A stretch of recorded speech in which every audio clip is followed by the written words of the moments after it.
Positive cash flow impact on repairs. Now, you've got a positive cash flow property. You've settled, you're super happy, and you're seeing the money and the numbers all work out just as you planned. Then all of a sudden a repair hits you, or a maintenance bill. Whilst it should be expected, at the same time, it's always unexpected when it comes in. Now, if it comes in, you think, oh no, I had to pay for this repair, or I had to do this maintenance, and it's all adding up. But I want you to think a little bit about where it's actually coming from. Now, if I throw this scenario at you, say a recent client deal that we've picked up actually, at $565,000, 4.6% rental yield, which is about $500 a week in rent, an 80% loan at mid-threes interest rates. Now, when you add up rates, water, landlord insurance, property management, the interest on that loan, and some money for repairs, the total of positive cash flow is around $3,500 plus per annum. Now, if something like that is $3,500 plus per annum, and you have a $500 repair that comes up, who really paid for it?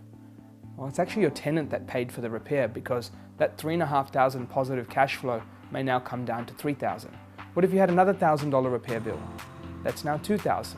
So really, you're not paying for it, your tenant is. So if you're now on a principal and interest loan, you might say, well, Arjun, I've still got to meet my loan repayments. Well, it just means the amount of forced savings, because the tenant has actually paid for all your expenses, is just increasing for this year because you've had repairs that were outside what you anticipated. But technically, on this positive cash flow asset of $3,500, you're still $3,500 in front from money that the tenant has paid you on top of all the expenses.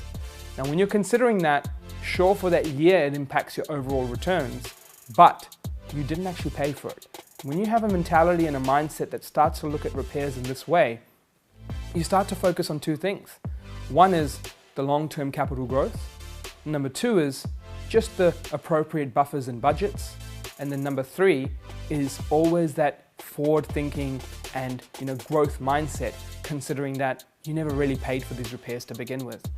When you can start shifting that property mindset to consider looking at repairs and maintenance on positive cash flow assets like this, you'll really start to have a level of resilience in play, and you'll really start to leave the thought on the small items behind and a bigger focus on your portfolio journey ahead. That's what's personally helped me, really just get through certain repairs and maintenance without the worry, because I actually didn't even pay for it. If it meant I had to pay more in the year, I have to question, where is that more coming from? It's coming from the positive cash flow.